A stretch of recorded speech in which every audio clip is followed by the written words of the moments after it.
No. Not supposed to be hot. Well, now I've learned a new thing. I didn't realise that the flat white's supposed to be kind of medium hot, not very hot. Right. Yeah, it's like just slightly above warm. There you Between go. warm. You're very cultured, Derby. I wouldn't have known any of this crap. So I've been in touch with you over the last few weeks. Very excited about the fact that you're putting on a Marilyn show. Now you sent me some. I asked you if you had any points about it, and you told me that she was dead, and you told me she liked Sinatra. And I forget the other thing, you probably told me she was blonde. Very good notes. I want to thank you for those notes because I had no idea about all that. I did a lot of research. Very, very good. But when it comes to playing someone like Marilyn, I don't know how one prepares. I don't know whether you're standing around with a hairdryer underneath your dress, whether you're sending little notes to Michael D. Higgins, because Marilyn likes presidents. I thought maybe, yeah, that'd be good if you can get a little. That's a good idea. But how do you prepare to? Because she is so iconic. On one hand, she's an outline, and yet, of course, she's a complicated, full-on individual who had lots of ups and downs. How did you kind of get there into? Well, well, you see, somebody once asked me to do a show, and they said to make it a Hollywood star.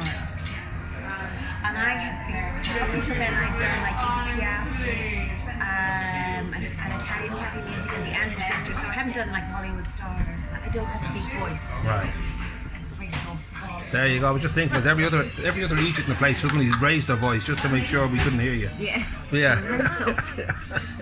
And I was thinking, I went home in a panic, going, "Oh my God, what am I going to do?" And suddenly I just thought, well, I could do Marilyn because I have a soft voice. There you go. And, So it did, yeah. And my father said we had some things in common as well. Yeah. You put it funnier than that, really, but I can't. But you have Marilyn, you have something in common. Well, my father. You haven't slept with Michael D. Higgins, have you? We don't have that in common, though. Okay, That's right. because I'm Irish. Ah, okay. Brought up with Right. the Catholics. There you go. Blah, blah, blah.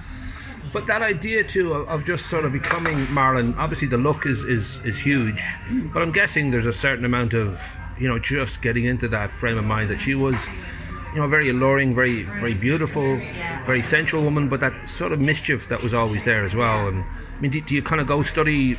No, I think I might have a little bit of that in me. Ah, right. Yeah, I think I have that because I get into trouble for that. For like maybe turning up late. Right. Shows going on too long.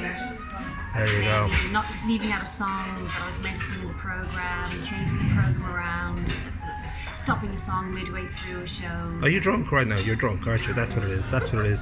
That'll happen, you see. I find that when I'm drunk, I forget the songs, I forget where I'm going, I get late. It's common. If I'm drunk, I just become normal. The two side effects of drinking are late and parties. That's good. You get parties as well, usually somewhere. What? You'll always get a party if you keep drinking. You'll find a party somewhere. Oh yeah. So that's a good side effect. Yeah. But Marilyn is somebody that I always find that people know of her, and yet they wouldn't necessarily, they might know 2 or 3 films. It's bizarre to me, and it's wonderful to me that she's still that iconic when, like, her product would say, like, it's not like she's got a best-selling album, a greatest hits album that comes out every year, or she hasn't got that kind of constant presence in people's everyday lives, and yet there she is. People just know her instinctively. I mean, do you kind of ever think, how come this particular character, of all the beautiful starlets and women of the 40s and 50s and 60s, she's the one? She had a certain something that none of the other ladies had. Right.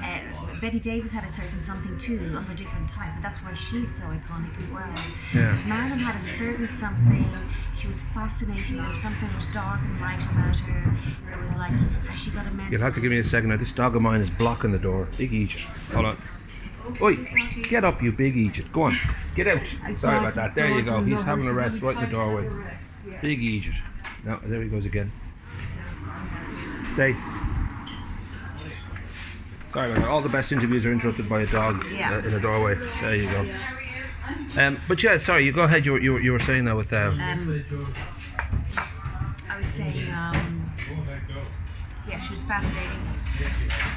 No one, they couldn't get a handle on her whether what kind of, if she had a mental illness, what kind of mental illness she had. She was really funny, really quirky. Her public life was so fascinating as well. Her private life was so fascinating as well. And her childhood was, then her affairs with like the 3 most powerful men. I guess it's that the idea of vulnerability is at the core of Marilyn, I think. Yeah. As much as she was this huge success, and that for many people, that's the epitome of like, you must be confident to be up on a screen or up on a stage to do this, but yet, it was really this vulnerability. Even in her movie roles, there's that sense that she was an innocent, as opposed to like a vamp who, was completely going to devour people around her. She wasn't, Barbara Stanwyck. She wasn't Betty Davis. She was a vulnerable beauty, which I guess is eternal. People just feel a kind of an ache for her that she was both wonderful and beautiful and had a great career, but yet they relate also to the tragic side of it. And I think people feel protective about her. They're very protective about her. I think everyone loved her.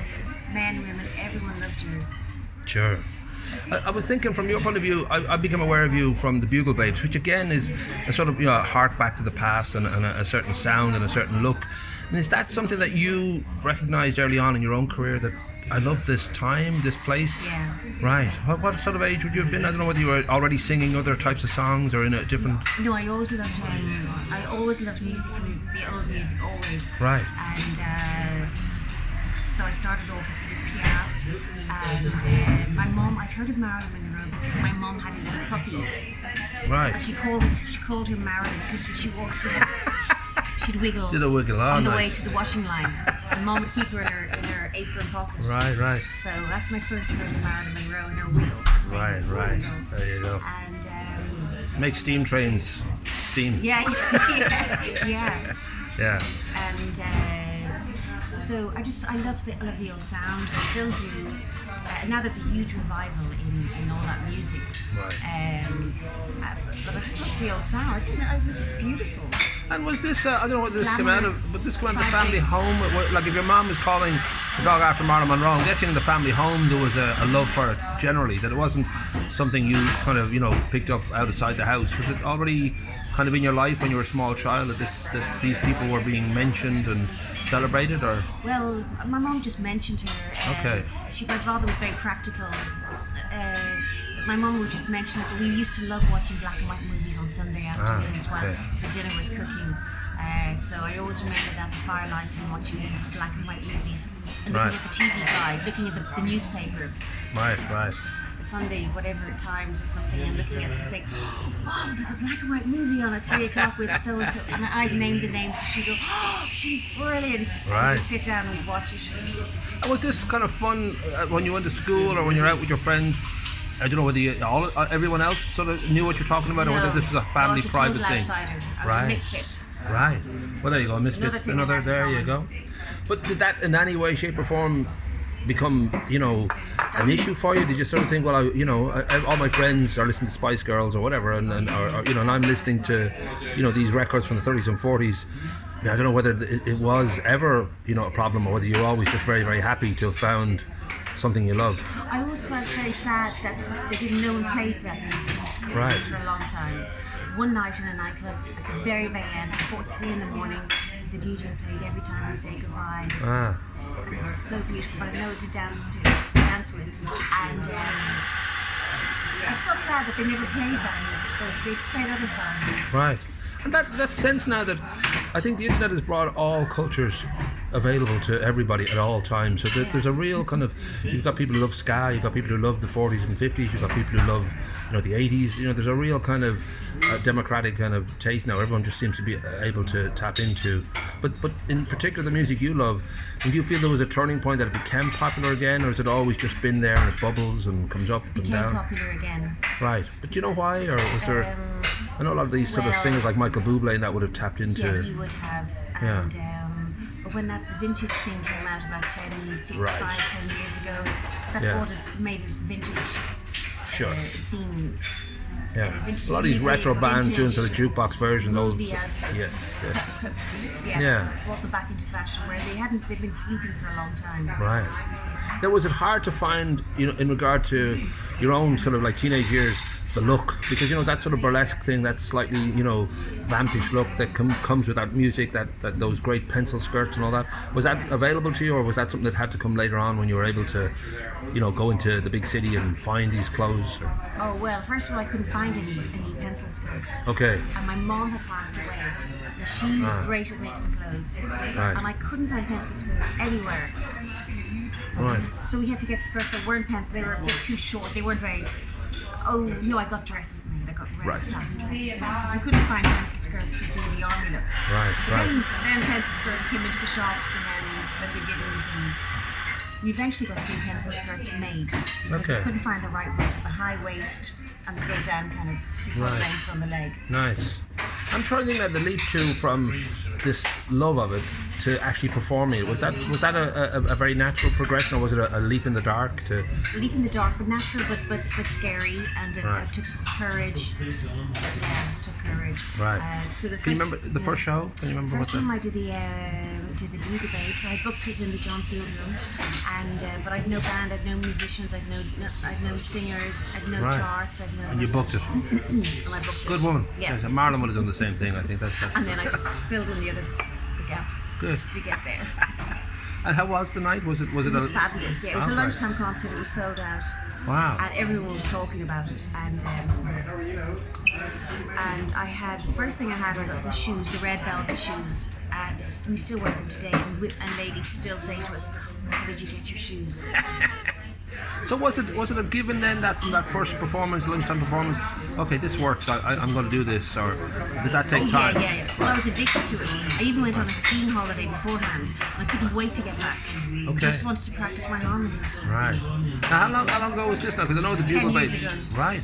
So would you say it's something that you know, I don't know whether you kind of look at it as a career, like whether you like to think of it in terms of, well, this is me now, this is my life, this is what I'm going to do, or Well, this is what I do. Right. I wouldn't get a job anywhere else because, number one, I'm usually late. Good woman. We were supposed to meet about 2 weeks ago, and then a week ago, and then 3 last months Friday. ago. Yes. So I know your show is 8 o'clock. So what time do you think you'll be on stage? Oh, I'll be there at 6. About 11:30. I'll be there half at 11. 6. Just so we know, let people know. I'll be there on time. It'll be a lock-in. But yeah, but that notion of you know, making a living at all in the arts is tough. I mean, did you find that there was a big audience there? Is it always a little bit sort of unknown because you just don't know what a town likes and if the people are going to come out to it and all that? You know, all your love is there for it, all your attention to detail. Yeah. But I don't know, over the 10 years you've found that it's been pretty solid, or whether it's still kind of, you know, a hard slog well, sometimes. it was slow at first, and I used to walk down by the beach in Clontarf and I feel upset. I just made these. I compared the show to like a fabulous ball gown. Right. Or I made fabulous ball gowns, haute couture. And nobody wants them. They just want the cheap trash from some high street shop. Right. I said, why can't they see it? Yeah. Anyway. But there is that sense that you know, people will find good quality. People seek out what they know to be the real deal, or the real love, and not just, you know, a knockoff. We've made a Brown Thomas. It's not America, but we've. Well, we're very posh in Greystone, so we kind of know our style, and we're very particular about what we, you know, devour and don't devour, and what we like. So I think it would fit in. So that idea of the you know, the career as both Bugle Babes and Marilyn, do you feel it's a pretty kind of a wide palette that you can? I love the image of you somewhere in a bathtub outside a shop. Was that you? Or? Oh yeah. Is that another part of your act? You get into bathtubs outside shops? Someone asked me what I do it for Bastille Day. And I said, yeah, I haven't done that before. What's the bathtub about Bastille? Is there well, nothing, but okay. I think you saw on my Marilyn Monroe video, I'm in a bathtub. There you go. Right, okay. I got the idea for that. And it worked out really well. It was really well shot. It was fun. Great. It was kind of, I guess, one of those mad things you do when someone proposes it and you go, why not? So I suppose we have a friend around Greystones now, Alan, but he's pretty much his Elvis 24 hours a day. He dresses as Elvis, he loves Elvis, and there's that kind of sense of being a man at a time. And I don't know whether you'd sometimes feel, kind of like I'm a girl at a time, because have an era that I think was just perfect, and I want to bring it to people and show them just how beautiful it was. Yeah. But you must feel a little bit of a time traveller. You feel like I'm. Yeah, but I also think the manners and the etiquette of that time is quite lost now. Not completely, but quite lost. Right. And I live in the country, and sometimes if I park a bit askew, I've been really verbally abused by some car park attendants. Right. When you drive a tractor, though, it's pretty big. You know, it does take up a lot of space. They give that stink to me if I park askew in the GAA. Right. He goes bright red in the face, and he threatened to strangle my dog. The dog ran out on the pitch. Whereabouts do you live now? You living in, is this Deliverance country? You living in the deep south of America? Yeah, deep south of Wexford. Okay, well that's like Deliverance really. If you hear the banjos, jump in the tractor and go. If you hear the banjos in the distance, that's a sign they're coming. Yeah. But yeah, it is a time that I think people felt, and nostalgia can be a little bit bewitching, that you think everything was perfect and maybe, it wasn't. But there's definitely a love for that time because of the etiquette and because of the manners and because of the style. Because there was I won't say it was in any way uniform. It was just that people did have a standard though of how a man should dress and how a woman should dress. And you look around here. Jesus, what's that? Jesus. So we'll say that the show itself, Marilyn had some hits. Obviously in the movie she often sang, Diamonds Are a Girl's Best Friend and Mr. President and all that. Is it anecdotal? Is the show itself mainly songs, or what sort of way does the show shape? It's mainly songs, right. And then I kind of tell some stories about Marilyn and tell some stories about her and songs and. Don't reveal she's dead until the end, because otherwise you kind of. Don't reveal, you're spoiling the end. Yeah. Keep that. Don't spoil it. Just like hint at it, but don't get there till the end. It's fine. Rock and roll. Well, we look forward to it, and beautifully done. I'll link to all your work now. The Bugle Babes are great, and obviously this will be something I'm really looking forward to. So nicely done. Oh, just one other thing. Oh yeah. When I was practicing my songs for the first Marilyn Monroe show, I was singing it to my dad in the kitchen. I was singing Diamonds Are a Girl's Best Friend or something, and he said, while I was making his lunch, and he said, "Will there be a microphone?"